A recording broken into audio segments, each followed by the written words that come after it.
Hello दोस्तों, स्वागत है आप सबका एक बार फिर हमारे चैनल पर। बात करने वाले कर्मचारियों से जुड़े बड़ी अपडेट और जानकारी की बात करेंगे। सरकार का एक सर्कुलर जारी हुआ है 2 जून 2026 को, जिसमें वित्त विभाग का एक ऑर्डर जारी किया गया है सरकारी कर्मचारियों के लिए पे प्रोटेक्शन और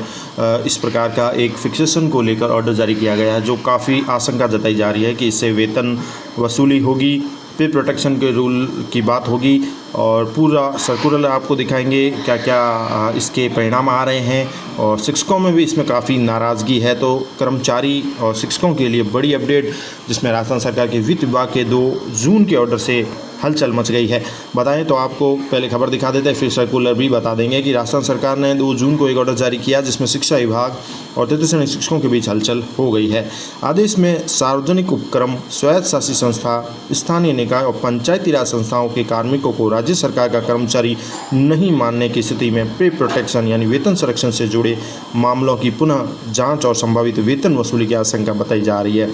बात करें तो इस आदेश के आधार पर ऐसे कार्मिकों की सेवा पुस्तिकाओं का भौतिक सत्यापन शुरू किया जा रहा है, जो पूर्व में अन्य विभाग पंचायती राज संस्थाओं में कार्यरत रहे हैं। यानी इस प्रकार से ये एक ऑर्डर जारी हुआ है, जिसके अकॉर्डिंग कोई कार्मिक जो है पहले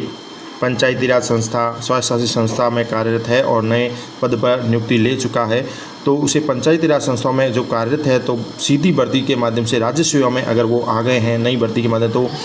कई मामलों में उनको पे प्रोटेक्शन नियमों के विपरीत बताया जा रहा है।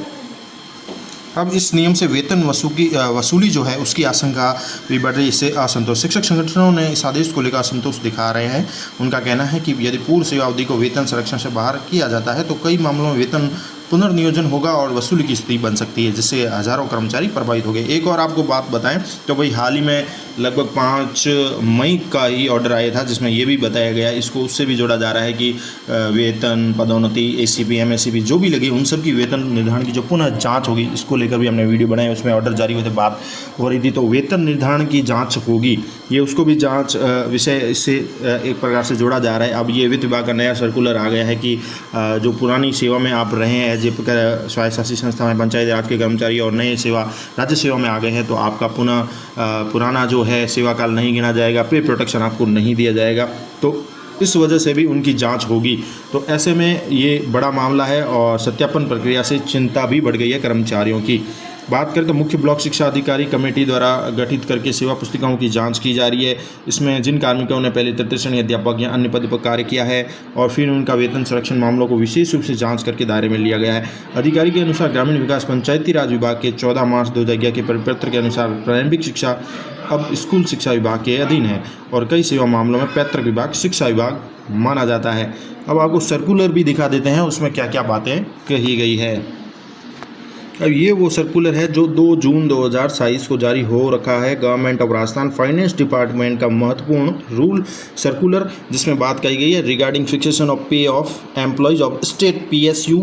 autonomous bodies, local bodies, Panchayati Raj institution etcetera appointed in government service through direct recruitment. यानी ऐसे कर्मचारी जो स्वायत्त शासी संस्था, निकाय, लोकल बॉडी, पंचायती राज संस्था के अधीन कार्यरत हैं और फिर वो डायरेक्ट रिक्रूटमेंट के माध्यम से गवर्नमेंट सर्वेंट राजकीय सेवा में नियुक्त होते हैं, तो उनके संबंध में इन्होंने बताया है। तो ये ऑर्डर भी आपको दिखा देते हैं, जैसे कि कहा गया attention to invited to the provision content in the finance department circular of even number date 1 September 2025 wherein it has been clearly specified that the employees of state PSU, autonomous bodies, local body, Panchayati Raj institution etc. are not government servant. यानी इनको सरकारी कर्मचारी नहीं माना जाता है। जो स्वायत्त शासी संस्थाएं हैं, निगम है, बोर्ड है, पंचायती राज संस्था के कर्मचारी आर नॉट गवर्नमेंट सर्वेंट। यहाँ पर क्लियर मेंशन किया गया है, जैसे कि यहाँ लिखा है are not government servant and therefore if such employee are appointed in government service through direct recruitment, अगर ये कर्मचारी जो ऊपर बताए गए हैं state autonomous body Panchayati Raj कर्मचारी है, वो if such employ are employed in government service through direct recruitment के माध्यम से अगर वो नई सेवा में राजकीय सेवा में चयन होते हैं, तो द लास्ट पे drawn by them in their previous post is not admissible for protection under rule 24-26 of Rajasthan service rule 1951। तो यहाँ पर क्लियर किया गया है कि अगर वो कर्मचारी हैं और वो आगे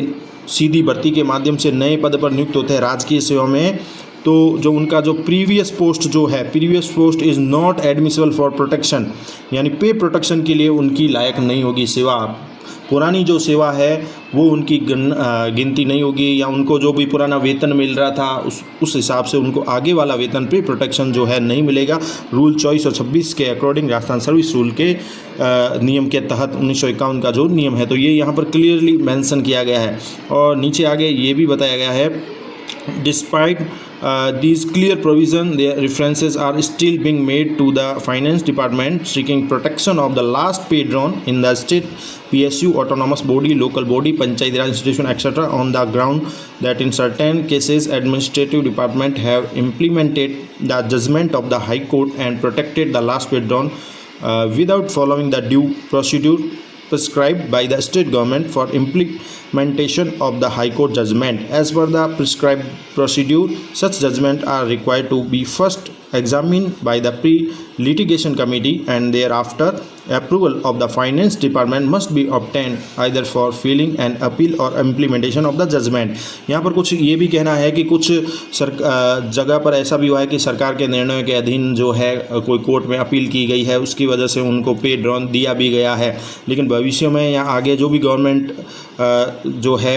इम्प्लीमेंटेशन करने से पहले हाई कोर्ट के जो भी जज है, इसके लिए उन्होंने प्री लिटिगेशन एक कमेटी बनाई है या फाइनेंस डिपार्टमेंट की पूर्व अनुमति होना आवश्यक है ऐसे मामलों में।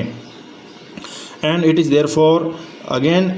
Enjoined upon all administrative department, और आगे सभी जो भी एडमिनिस्ट्रेटिव डिपार्टमेंट्स है, प्रशासनिक विभाग है, हेड ऑफ डिपार्टमेंट्स है, उनको स्ट्रिक्टली कहा गया है कि follow the procedure prescribed by the state government for implementing or filing appeal against the judgment of the High Court and Appellate Tribunal. And in view of the above provision, it shall be ensured by the all administrative department head of the departments that on appointment to government service through direct recruitment, employees of state PSU, autonomous body, local body, panchayat raj institution, etc. shall not be granted protection of the last pay. तो यहाँ पर last में फिर clear किया गया है, आपको दिखा देते हैं। तो यहाँ पर फिर से एक क्लैरिफिकेशन किया गया है, जैसे कि यहाँ इन्होंने लिखा है सभी डिपार्टमेंट, प्रशासनिक विभाग, हेड ऑफ डिपार्टमेंट को that appointment to government service through direct recruitment, किसी भी गवर्नमेंट सर्विस सेवा में किसी की डायरेक्ट रिक्रूटमेंट के रूप में होती है, सभी विभागों को लिखा गया है कि एम्प्लॉय जो अगर वो PSU, autonomous body, local body, Panchayati Raj से हैं, that shall not be granted protection of the last pay, यानी अंतिम वेतन जो एक प्रोबेशन के रूप में अगर वो नए सेवा पे लेते हैं तो अंतिम पे प्रोटेक्शन के रूल के तहत उनको लास्ट वेतन जो भी चल रहा होता है वो ले सकते हैं, लेकिन यहाँ पर उनको ग्रांट नहीं मिलेगा, ऐसे कर्मचारी को नहीं दिया जाएगा पे protection. And bye them in the state PSU, autonomous body, local body, panchayat etcetera, rule 24, 26 and Rajasthan rule service rule. यानी ये एक बड़ा चिंता का विषय है ऐसे कर्मचारियों के लिए जिन्होंने पुरानी सेवा पंचायती राज के अधीन की है, जैसे तृतीय श्रेणी शिक्षक आते हैं और फिर उन्होंने कोई सेकंड ग्रेड, फर्स्ट ग्रेड के रूप में ज्वाइन कर लिया है, तो उनके लिए दिक्कत है कि उनकी जांच होगी तो उनका वेतन जो भी अभी चल रहा है या जो भी उनका फिक्सेशन किया गया है लास्ट पे रूल के तहत जो वेतन मिलता है वो अब उनको नहीं मिल पाएगा या उनकी वसूली हो सकती है। तो ये बड़ा जो है विभाग का निर्णय है फाइनेंस डिपार्टमेंट का। इसके कुछ उदाहरण भी आपको अब आगे और भी दिखाते हैं कि इसमें क्या क्या प्रक्रियाएं शुरू हो चुकी है जांच के दायरे में।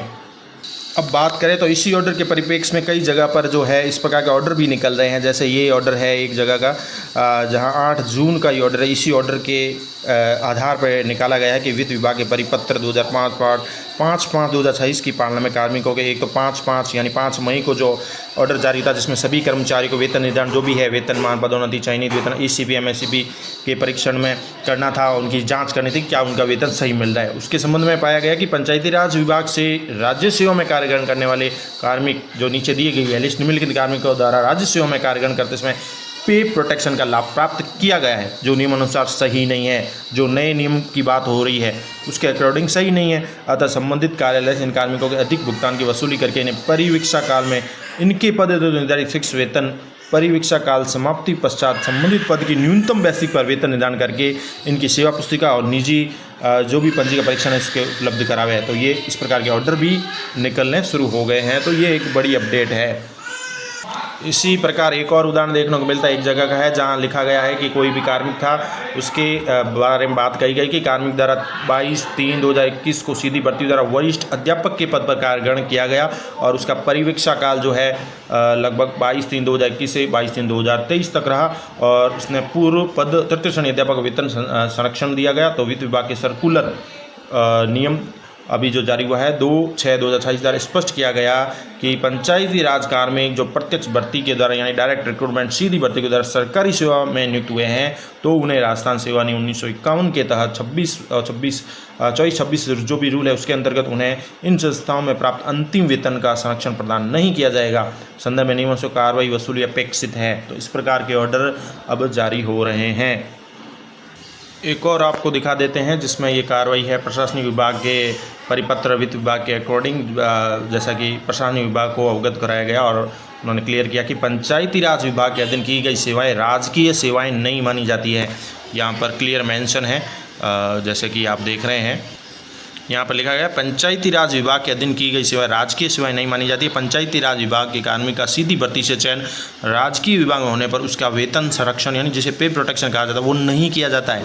इसको लेकर जो है फिर उन्होंने कई ऐसे मामले भी बताए हैं, वो अभी आपको आगे दिखाते हैं। जैसा कि बताया कि कोई शिक्षक हैं, जैसे कि उन्होंने पंचायती राज विभाग के अधीन तृतीय श्रेणी अध्यापक के पद पर सेवा दी और फिर आगे सेवाएं जो 9 वर्ष ACP के लिए है वो गणनीय यानी गणना के योग्य नहीं पाई गई है। उन्हें कनिष्ठ लेखाकार के पद पर कार्य ग्रहण किए जाने की दिनांक से ही 9 वर्ष की नियमित सेवा पूर्ण करने के उपरांत नियमानुसार ACP MSP दे होगी। इसके साथ ही मामला बताया गया आगे और कि पूर्व में पंचायती राज विभाग के अधीन तृतीय श्रेणी अध्यापक के पद पर की गई सेवाओं को सम्मिलित कर स्वीकृत की गई है। अतः 9 वर्षीय ACP को प्रत्याहरित करते हुए नियमानुसार वसूली करावें। साथ ही कनिष्ठ लेखाकार के पद पर कार्य ग्रहण करने पर यदि पूर्व पद तृतीय श्रेणी अध्यापक का वेतन संरक्षित किया गया है तो उसे भी प्रत्याहरित कर नियमानुसार वसूली करें। यह वित्त विभाग से सक्षम स्तर से अनुमोदित है। ये वैसे स्वयं शासन सचिव वित्त विभाग नियम का ऑर्डर है, ये 31 जनवरी 2025 का है।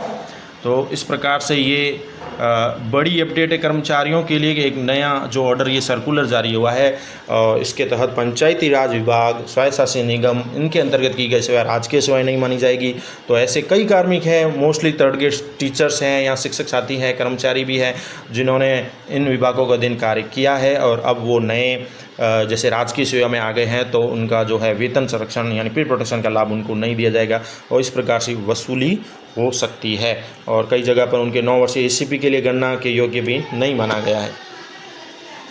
अब थोड़ा इस रूल को और समझ लेते हैं। क्लेरिफिकेशन पे प्रोटेक्शन जो रूल के संबंध में ये सर्कुलर जारी हुआ है, इस संबंध में महत्वपूर्ण जानकारी आपको बता दें कि राज्य सरकार को कोई भी नियमित कर्मचारी अपनी पूर्व पद की सेवाओं को नियमित रखते हुए सीधी भर्ती से राज्य सरकार के अधीन किसी समान या उच्च पद पर चयनित होता है और नए पद पर 2 वर्ष की परिवीक्षा काल प्रोबेशन पीरियड में रहता है तो पूर्व पद का वेतन प्राप्त करने का उसका एक अधिकार है। पे प्रोटेक्शन रूल कहते हैं इसको, वेतन संरक्षण का विकल्प प्रस्तुत करता है। और वित्त विभाग की अधिसूचना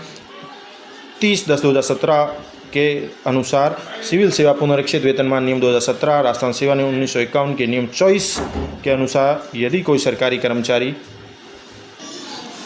तो राजस्थान सेवा नियम 1951 के नियम 24/26 के अनुसार यदि कोई सरकारी कर्मचारी जो पहले से ही राज्य सरकार की नियमित सेवा में है वेतन मैट्रिक्स में अपने पिछले स्तर के बराबर या उससे उच्च स्तर वाले पद पर परिवीक्षा अधीन यानी प्रोबेशन प्रशिक्षक के रूप में नियुक्त किया जाता है तो उसे पिछले पद के वेतन मैट्रिक्स में उसके स्तर के अनुसार वेतन या सरकार द्वारा जो समय समय पर निर्धारित दर है उस पर निश्चित पारिश्रमिक दिया जाएगा जो भी उसके लिए लाभकारी हो। अर्थात परिवीक्षा काल में प्रशिक्षु के रूप में नए पद का निश्चित पारिश्रमिक या पूर्व पद का जो वेतन जो भी उसके लिए लाभकारी हो वो प्राप्त कर सकेगा। ये रूल था पे प्रोटेक्शन का, यानी कोई सरकारी कर्मचारी जो वर्तमान में उसका वेतन चल रहा है और नई नियुक्ति उसकी राजकीय सेवा में हुई है तो वो प्रशिक्षण काल में भी ये जो प्रोबेशन पीरियड होता है उसमें भी वो निश्चित जो उसके लाभप्रद पद होता है या तो वो ले सकता है जो फिक्स चल रहा है या वो उसका जो पीछे वाला जो वेतन है पारिश्रमिक है वो जो भी लाभकारी जैसा कि कहना है वो ले सकता था निश्चित पारिश्रमिक। अब क्या है कि कुछ क्वेश्चन है उससे भी हमारे डाउट्स और हमारे जो है क्लैरिफिकेशन हो जाएगा इसकी रूल के संबंध में। एक तो ये कि कैसे निश्चित करें कोई कर्मचारी राज्य सरकार का है या नहीं, तो इसके लिए हम पूर्व पद पर दी गई नियुक्ति का नियुक्ति आदेश देखें तो किन सेवा नियमों और शर्तों के अधीन नियुक्ति दी गई है। सबसे पहले राजस्थान सेवा नियम 1951 के अनुसार राज्य कर्मचारी शब्द का तात्पर्य उन व्यक्तियों से है। तो राज्य कर्मचारी कौन है? तो ऐसे व्यक्ति हैं जिनकी सेवा की शर्तें भारतीय संविधान के अनुच्छेद 309 के अंतर्गत अनुसार राजस्थान के राज प्रमुख द्वारा बनाए गए नियमों से शासित होती है। अर्थात जिन कर्मचारियों के सेवा नियम भारत के संविधान के अनुच्छेद 309 के परंतु से बने होते हैं उन्हें राजस्थान सरकार का कर्मचारी माना जाता है। उनको ही पूर्व पद के वेतन संरक्षण का लाभ देय है, अन्य कार्मिकों को नहीं। यानी जो राजकीय कर्मचारी है, राजस्थान सरकार का कर्मचारी माना जाएगा, उसको ही पूर्व पद पे प्रोटेक्शन का लाभ या वेतन संरक्षण का लाभ देय है, अन्य कर्मचारी को नहीं है। और इसी प्रकार बात करें एक तृतीय श्रेणी अध्यापक या वीडियो ग्राम विकास अधिकारी होता है जो सीधी भर्ती से राज्य सरकार के अधीन किसी भी सम्मान या उच्च पद पर फिर चयन हुआ है। तो नए पद पर 2 वर्ष के परिवीक्षा काल में पूर्व पद का वेतन प्राप्त करने हेतु पे प्रोटेक्शन वेतन संरक्षण विकल्प प्रस्तुत किया है। तो क्या उसको अपने पूर्व पद का वेतन संरक्षित किया जाएगा, लाभ मिलेगा? तो ऐसे में ये है कि जिन तृतीय श्रेणी अध्यापकों की नियुक्ति राजस्थान पंचायती राज अधिनियम 1994 या 1996 या राजस्थान सेवा नियम 1951 के अंतर्गत संयुक्त शासन सचिव वित्त नियम की टिप्पणी के अनुसार राज्य सरकार की सेवा की नियमित कर्मचारी नहीं है। ऐसे में राज्य सरकार की सेवा के नियमित कर्मचारी नहीं है तो ऐसे तृतीय श्रेणी अध्यापकों का वेतन का संरक्षण प्री प्रोटेक्शन नहीं किया जाता है। तो यानी ऐसे तृतीय श्रेणी अध्यापक है या वीडियो है, ग्राम विकास अधिकारी, उनको वेतन का संरक्षण प्री प्रोटेक्शन का लाभ नहीं दिया जाएगा। इसी प्रकार विलेज डेवलपमेंट ऑफिसर भी है, वो ग्राम विकास अधिकारी, वर्तमान ग्राम विकास अधिकारी की नियुक्ति मुख्य रूप से राजस्थान ग्रामीण विकास व पंचायती राज अधिनियम 1998 के अंतर्गत की जाती है, इसलिए इन्हें राजस्थान सेवा नियम 1951 संयुक्त शासन सचिव की टिप्पणी के बिंदु संख्या 1 के अनुसार पंचायती राज के अधीन की गई सेवाएं राजकीय सेवाएं नहीं मानी जाती है। अतः पंचायती राज विभाग के किसी भी कार्मिक का सीधी भर्ती से चयन किसी राजकीय विभाग में होने पर उसके वेतन का संरक्षण यानी प्री प्रोटेक्शन नहीं किया जाता है। और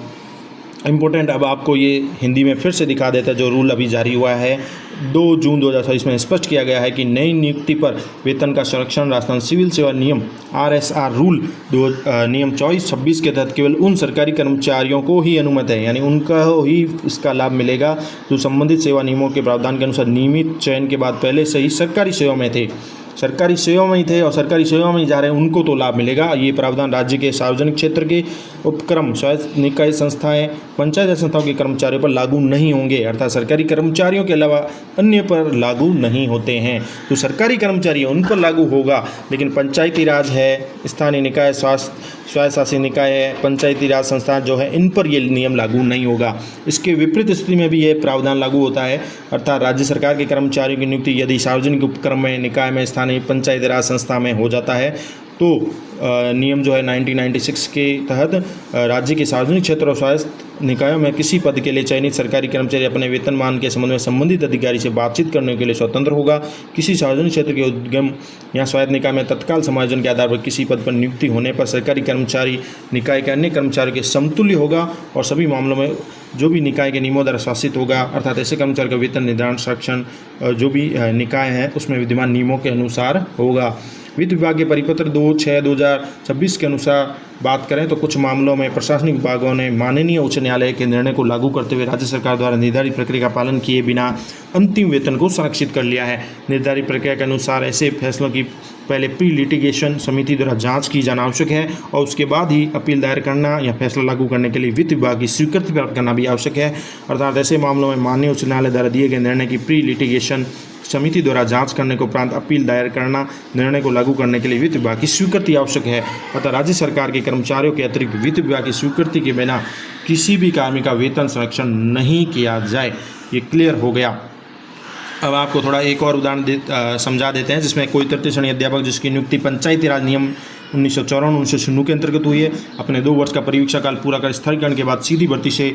चयनित हो गए हैं। वो कनिष्ठ लेखाकार पद पर समान लेवल पर कार्यग्रहण किया। कनिष्ठ लेखाकार पद पर कार्यरत रहते हुए तृतीय श्रेणी अध्यापक पद की जो नियुक्ति की तिथि से दोनों पद की सेवाओं को सम्मिलित करते हुए उसे 9 वर्ष पूर्ण होने पर प्रथम जो ACP MACP लगती है उसका आवेदन किया है। क्या उन्हें अध्यापक पद की नियुक्ति तिथि से नियमानुसार ACP MACP का लाभ मिलेगा? तो नहीं मिलेगा, क्योंकि नई अकॉर्डिंग जो रूल है तृतीय श्रेणी अध्यापक पद पर कार्यरत कोई भी कर्मचारी राजस्थान नियम